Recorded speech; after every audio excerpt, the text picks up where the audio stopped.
Reflection में आपका स्वागत है।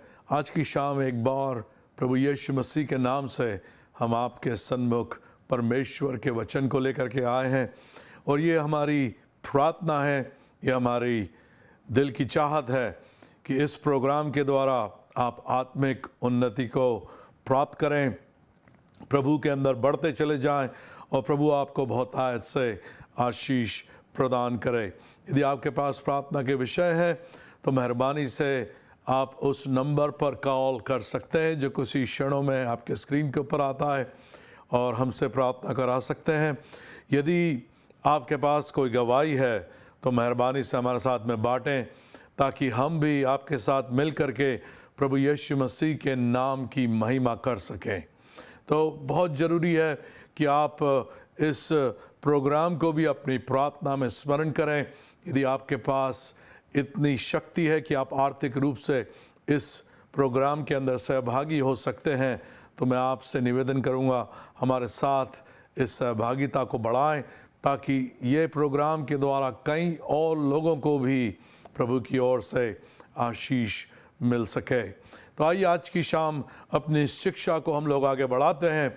आज हम लोग बात करने जा रहे हैं परमेश्वर के विभिन्न नामों के ऊपर, कुछ ऐसे नाम जिसके ऊपर कलीसिया ज़्यादा विचार नहीं करती है, और इस परमेश्वर के नामों के ऊपर आज की शाम हम लोग बात करने जा रहे हैं। जिस प्रकार से बाइबल हमें सिखाती है कि परमेश्वर के नामों के द्वारा परमेश्वर के चरित्र का प्रगटीकरण दिया जाता है।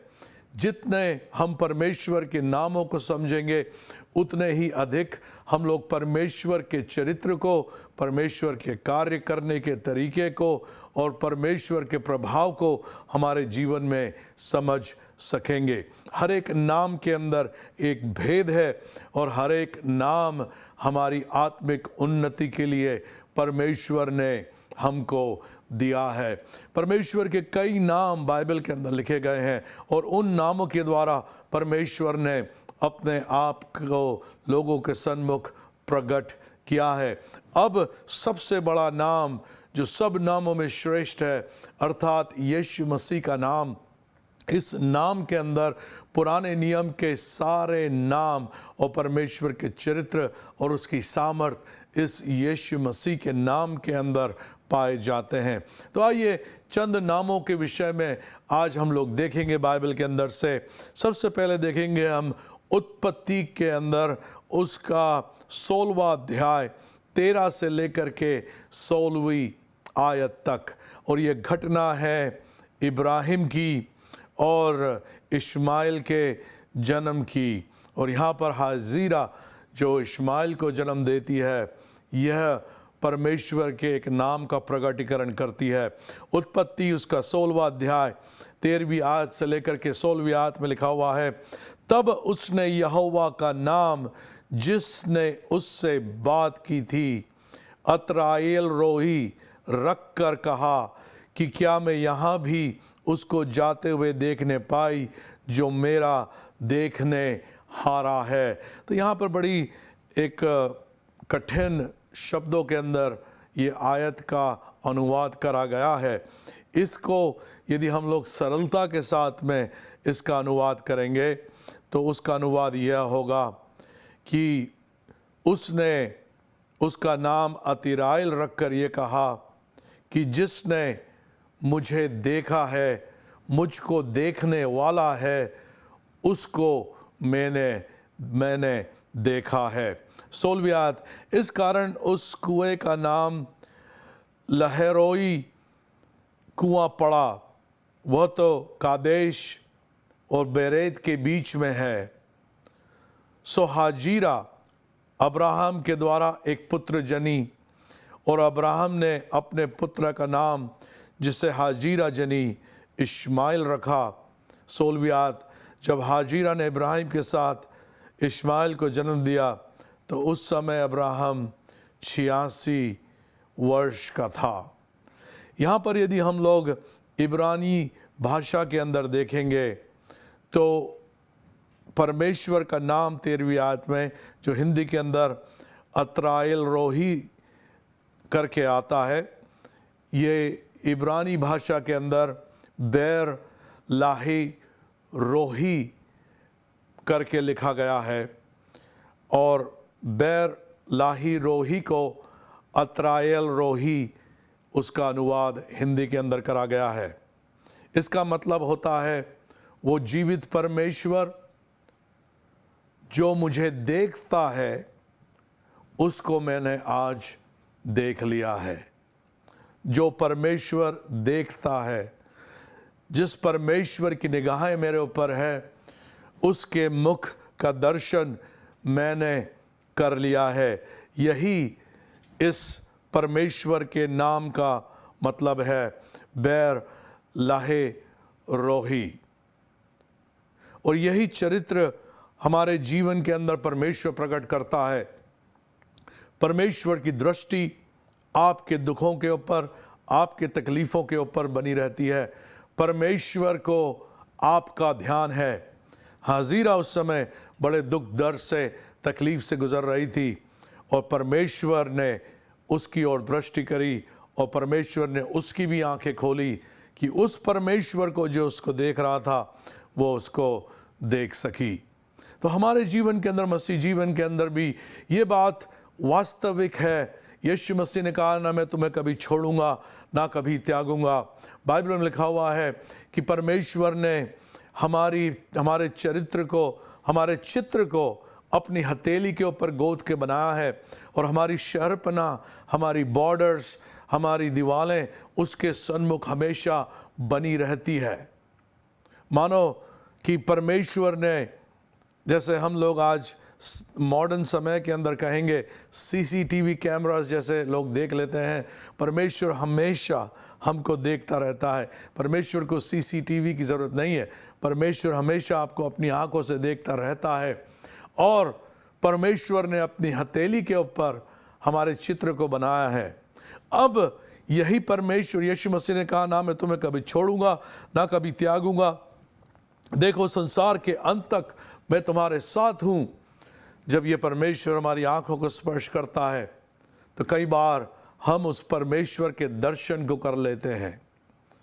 परमेश्वर चाहता है कि हम उसको देखें, उसके प्रकाशन को प्राप्त करें और यीशु मसीह के चेहरे को हम लोग देखें। बाइबल के अंदर कई बार हमने देखा है परमेश्वर ने मनुष्यों को दर्शन दे करके उनसे बातचीत करी। तो यही परमेश्वर का एक चरित्र है।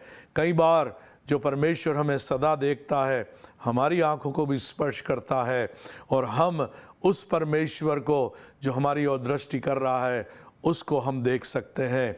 यही परमेश्वर का नाम इस बात को प्रकट करता है, बैर लाहे रोहे। परमेश्वर जिसने हमारी ओर दृष्टि करी और हमने उस परमेश्वर को जो हमें देखता है, हमने उस परमेश्वर को देख लिया।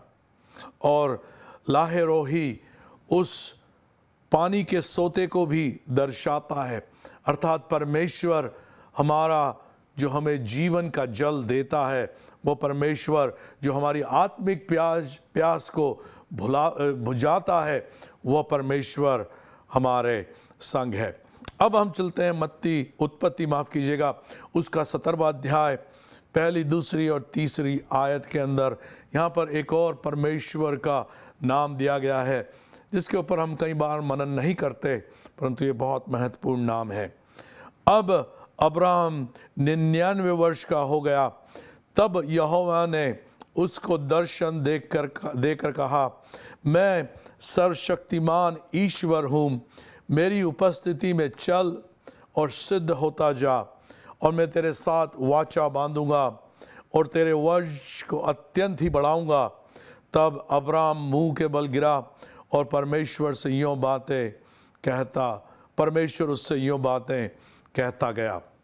अब यहाँ पर जो पहली आयत के अंदर लिखा हुआ है, मैं सर्वशक्तिमान ईश्वर हूँ, इसको हिब्रू के अंदर लिखा है मैं एल शदाय हूँ। माफ़ कीजिएगा, इसको इंग्लिश में ट्रांसलेट करा गया है मैं एल शदाय हूँ, अर्थात एलोहिम शदाय, अर्थात परमेश्वर जो सर्व संपूर्ण, सर्व शक्तिमान परमेश्वर है, जिसको किसी दूसरे के ऊपर निर्भर होने की ज़रूरत नहीं है। वो स्वयं अपने अंदर सारी बातों को रखता है। उससे ऊंचा परमेश्वर कोई नहीं, परमेश्वर से ऊंचा कोई नहीं, और परमेश्वर सब जगह है। वो सर्वव्यापी है, सर्वज्ञानी है, और वो सर्वशक्तिमान है। इस नाम के अंदर एक और बात, एक और चरित्र पाया जाता है, वह है एक माँ का चरित्र। जैसे एक माँ अपने बच्चे को दूध पिलाती है, उस प्रक्रिया को इस नाम के अंदर हिब्री भाषा के अंदर लिखा गया है। इसका सीधा सीधा मतलब होता है एक माँ जो अपने बच्चे को दूध पिला रही हो, और उस चरित्र के अंदर से परमेश्वर का यह चरित्र कि वह आत्मनिर्भर, सर्वशक्तिमान, सर्वोच्च, सर्वव्यापी, सर्वज्ञानी परमेश्वर है। उसको किसी के ऊपर निर्भर होने की ज़रूरत नहीं है। इस परमेश्वर का चरित्र इस नाम एलोहिम शदाई के द्वारा हम लोग समझ सकते हैं। तो परमेश्वर जो सर्वज्ञानी है, सर्वशक्तिमान है, परंतु उसका हृदय कैसा है? उसका हृदय एक माँ के हृदय के समान है। एक माँ का हृदय कैसा होता है अपने संतान के प्रति? उसका माँ का हृदय प्रेम से भरा हुआ होता है, दया से भरा हुआ होता है। हमेशा वो अपने बच्चों की सुरक्षा करती है। एक माँ अपने बच्चों के लिए अपने प्राण देने के लिए भी तैयार हो जाती है। क्या है वो एक गहरा रिश्ता। एक संतान अपनी माँ के कोख से निकल करके आता है, उसको अपने पिता को पहचानने में समय लगता है, परंतु वो अपनी माँ को कोख से निकलते ही पहचान जाता है, क्योंकि वो अपनी माँ के अंदर से ही निकल करके आया था। और इस संसार के अंदर हम लोग परमेश्वर की रचनाओं के द्वारा भी देख सकते हैं, जानवरों के अंदर भी, कि जब एक माँ अपने बच्चों को जन्म देती है तो कैसे उसकी वो बच्चों की परवाह करती है। जिस प्रदेश में हम रहते हैं वहाँ पे कई भालू हैं, हमारे घर के पास में भी कई भालू हैं, और यहाँ पर चिताया जाता है कि यदि भालू अपने बच्चों के साथ में है तो उस भालू से दूर ही रहना, क्योंकि वो भालू जो माता भालू है वो अपनी जान की परवाह करे बिना आपके ऊपर हमला कर देगी यदि उसे शक हो गया कि उनके बच्चे को किसी भी प्रकार का खतरा आपसे है। तो इसलिए वो कहते हैं कि जो माएँ होती है, भालू हैं, उनकी जो माँ होती है, उनसे हमेशा दूर रहो, उनके पास मत जाओ, उनकी ओर देखो भी मत, अपना रास्ता बदल लो, क्योंकि वो अपनी जान गंवाने तक आपसे लड़ेगी और अपने बच्चों की रक्षा करेगी। ऐसा ही शेरों के विषय में, शेरनी अपने बच्चों के लिए जान गंवाने तक लड़ती रहेगी। ऐसे ही ये चरित्र जो माँ का होता है संसार के अंदर, उसको देख करके आप समझ सकते हैं, क्योंकि माँ और पिता दोनों परमेश्वर से निकल करके आए हैं। आदम और हवा दोनों, उनका चरित्र परमेश्वर के स्वरूप के अंदर बनाए गए थे। तो हर एक महिला, हर एक पुरुष परमेश्वर के चरित्र के अंदर है। पिता का चरित्र और माँ का चरित्र दोनों परमेश्वर के अंदर से निकल करके आते हैं। और इस नाम जिसे हम एलोहिम शदाई और शॉर्ट में हम लोग एल शदाई कहते हैं, ये चरित्र माँ और पिता का चरित्र इसी में से निकल करके आता है। और वहाँ पर हम लोग परमेश्वर के सर्वशक्तिमान स्वरूप को देखते हैं। यह परमेश्वर ने अब्राहम को अपना दर्शन दे के कहा, मेरी उपस्थिति में तू चल और सिद्ध होता जा। उसने कहा, मैं तेरी ज़रूरतों को पूरा करूँगा, तू अपने जब घर से निकलता है तो तुझे किसी बात की चिंता करने की ज़रूरत नहीं है, क्योंकि मैं अपने अंदर सारे रिसोर्सेस को, सारी परिपूर्णता को रखता हूँ। जैसी माँ अपने बच्चों की देखभाल करती है, वैसी मैं तेरी देखभाल करूँगा। और मैं सर्वशक्तिमान हूँ, मेरी सामर्थ तेरी ओर है। तू मेरी उपस्थिति में चल और सिद्ध होता चला जा, और तेरे साथ मैं वाचा बांधूंगा। तो परमेश्वर ने आपसे भी ये वाचा बांधी है, ये नई वाचा। जब आपने यीशु मसीह को अपना जीवन दिया है, यीशु मसीह को अपना उद्धारकर्ता स्वीकार करा है, तो परमेश्वर ने आपके साथ में वाचा बांधी है। वो यीशु मसीह के लहू की वाचा है, और उस वाचा के द्वारा आपने उद्धार को प्राप्त किया है। आइए हम लोग और चलते हैं। निर्गमन उसका 3 अध्याय 10 से लेकर के 15 तक, यहाँ पर एक और परमेश्वर के नाम का प्रकटीकरण दिया गया है। इसलिए आओ, 10वीं आयत से, मैं तुम्हें फ़िरौन के पास भेजता हूँ। इसलिए मैं तुझे फ़िरौन के पास भेजता हूँ कि तू मेरे इज़राइली प्रजा को मिस्र से निकाल ले आए। परमेश्वर यहाँ पर मूसा को दर्शन दे के कह रहा है कि मैं तुझे भेज रहा हूँ मिस्रियों के बीच में, ताकि तू इज़राइल को मिस्र में से निकाल करके ले आए। तब मूसा ने परमेश्वर से कहा, मैं कौन हूँ जो फ़िरौन के पास जाऊँ और इज़राइलियों को मिस्र से निकाल ले आऊँ? उसने कहा, मैं निश्चय तेरे संग रहूँगा, और इस बात को कि तेरा भेजने वाला मैं हूँ, तेरे दाहिने ये चिन्ह होगा कि जब तुम उन लोगों को मिस्र से निकाल चुके, तब तुम इसी पहाड़ पर परमेश्वर की उपासना करोगे। मूसा ने परमेश्वर से कहा, जब मैं इज़राइलियों के पास जाकर उनसे ये कहूँ कि तुम्हारे पितरों के परमेश्वर ने मुझे तुम्हारे पास भेजा है, तब यदि वे मुझसे पूछें कि उसका नाम क्या है, तब मैं उनको क्या बताऊँ? परमेश्वर ने मूसा से कहा, मैं जो हूँ सो हूँ। फिर उसने कहा, तू इज़राइलियों से यह कहना कि जिसका नाम मैं हूँ, उसी ने मुझे तुम्हारे पास भेजा है। और परमेश्वर ने मूसा से यह भी कहा कि तू इज़राइलियों से यह कहना कि तुम्हारे पितरों का परमेश्वर, अर्थात इब्राहिम का परमेश्वर, इसहाक का परमेश्वर और याकूब का परमेश्वर यहोवा, उसी ने मुझे तुम्हारे पास भेजा है। और देखो, सदा तक मेरा नाम यही रहेगा, और पीढ़ी पीढ़ी में मेरा स्मरण इसी से हुआ करेगा। तो यहाँ पे परमेश्वर ने, जब मूसा ने कहा, परमेश्वर इज़राइलियों को मैं जाके क्या बोलूँ, किस परमेश्वर ने, क्या है परमेश्वर का नाम, किसने मुझे भेजा है?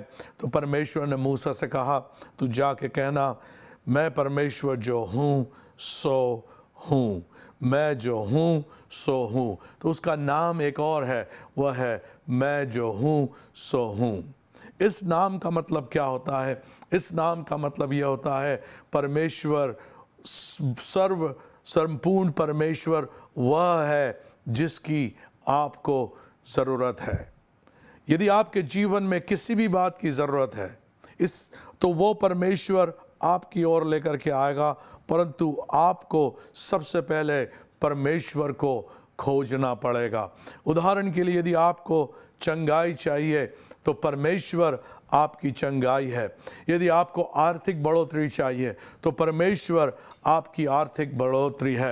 यदि आपको आत्मिक बढ़ोतरी चाहिए, आत्मिक रीति से उन्नति करना है, तो परमेश्वर आपकी आत्मिक उन्नति है। यदि आपको शांति चाहिए तो परमेश्वर आपकी शांति है। यदि आपको हियाव चाहिए तो परमेश्वर आपका हियाव है। इसीलिए बाइबल कहती है, सबसे पहले उसके राज्य और धर्म की खोज करो तो ये सारी वस्तुएं तुम्हें मिल जाएगी। अर्थात पहले परमेश्वर की खोज करो।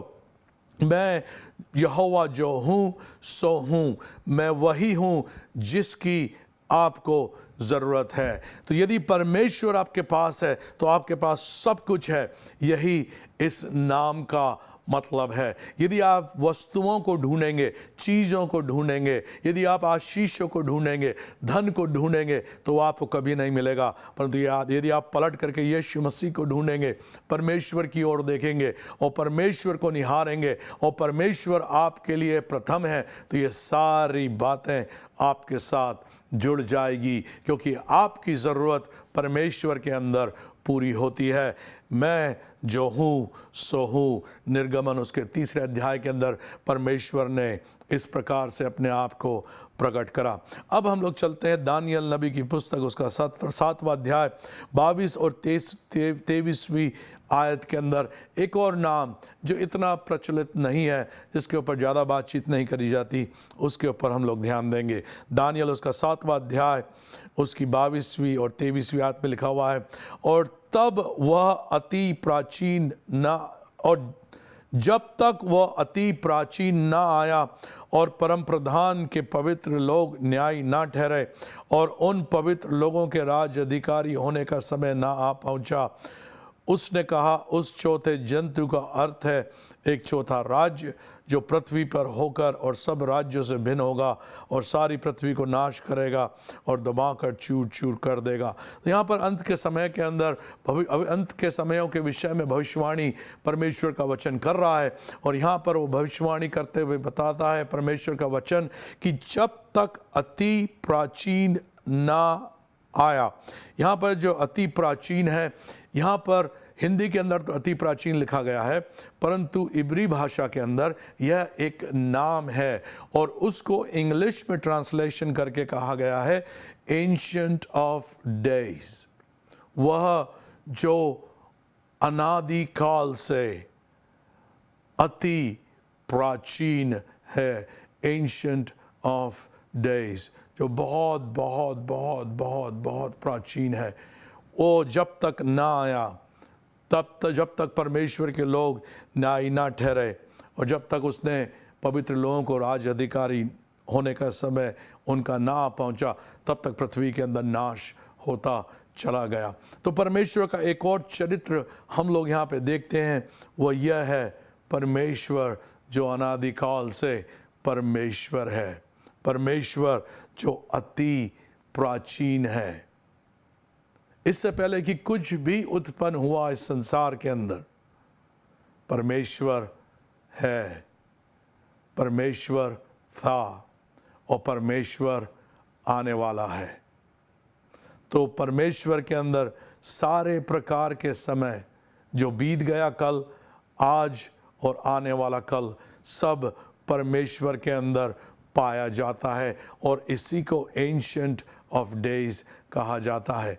लोग कहते हैं कि इस तारों को आप देखते हैं, जो रोशनी आप देखते हैं, वो आज से 2000 साल पहले वो तारों से निकल करके आई। सूरज को बोलते हैं करोड़ों साल पुराना है।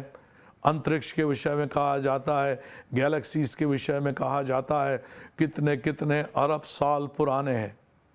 अरबों खरबों साल पुरानी इस दुनिया के अंदर बाइबल कहती है परमेश्वर, इससे पहले कि वो रचना करी गई, परमेश्वर है। परमेश्वर जो था, परमेश्वर जो है और परमेश्वर जो आने वाला है। तो परमेश्वर अति प्राचीन, वही अनंत काल का जीवन यीशु मसीह के द्वारा परमेश्वर हमें देता है। इसलिए यीशु मसीह ने कहा जो उसके ऊपर विश्वास करेगा वो कभी ना मरेगा, वो अनंत जीवन को प्राप्त करेगा। बाइबल में लिखा हुआ है परमेश्वर ने जगत से ऐसा प्रेम किया कि उसने अपना इकलौता पुत्र दे दिया, ताकि जो कोई उस पर विश्वास करे वो नाश ना हो वरन अनंत जीवन पाए।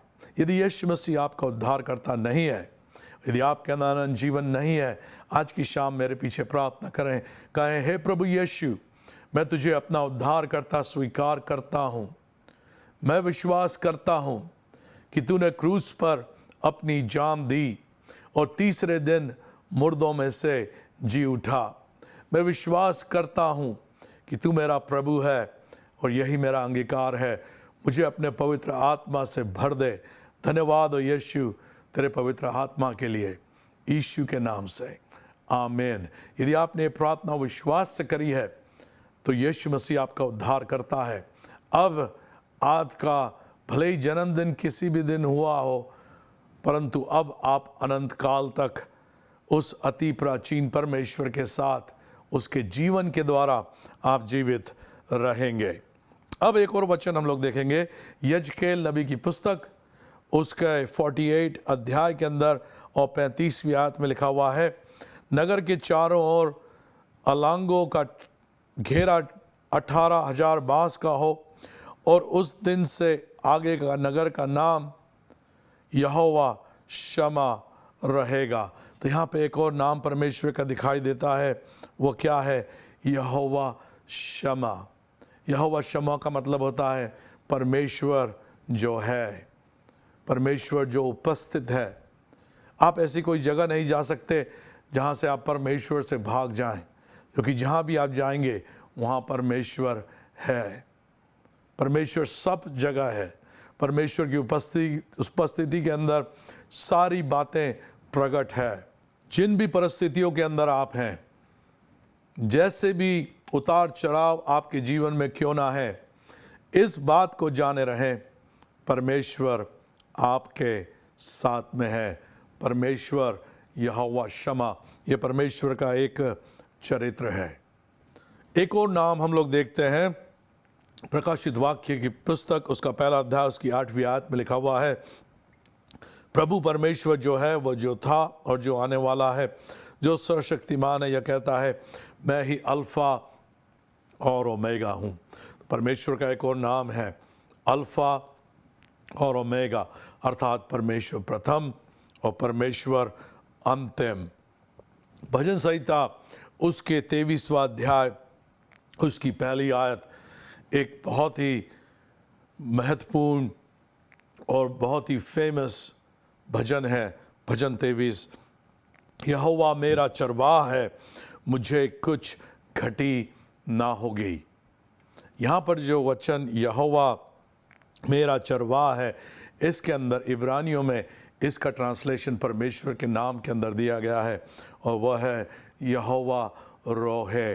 परमेश्वर आपकी अगुवाई करने वाला परमेश्वर है। परमेश्वर का चरित्र है कि जब वो आपकी अगुवाई करता है तो उस जगह पर आपके जीवन में कमियां और घटियां नहीं होती है।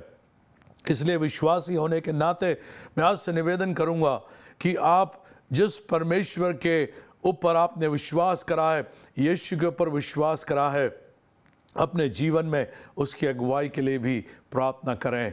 यहोवा आपका चरवाहा है, यहोवा रोहे, परमेश्वर आपकी अगुवाई करेगा और आपको कुछ भी जीवन में घटी ना होगी। तो ये परमेश्वर के अद्भुत नाम वचन के अंदर दिए गए हैं, ताकि उसके द्वारा हम लोग परमेश्वर के चरित्र को समझ सकें, परमेश्वर के गुणों को समझ सकें, कैसे परमेश्वर ने अपने आप को मनुष्य के लिए प्रकट करा है, उसको समझ सकें और आत्मिक उन्नति को प्राप्त कर सकें। प्रभु आपका बहुत आशीष दे। अगले हफ्ते इसी समय आपसे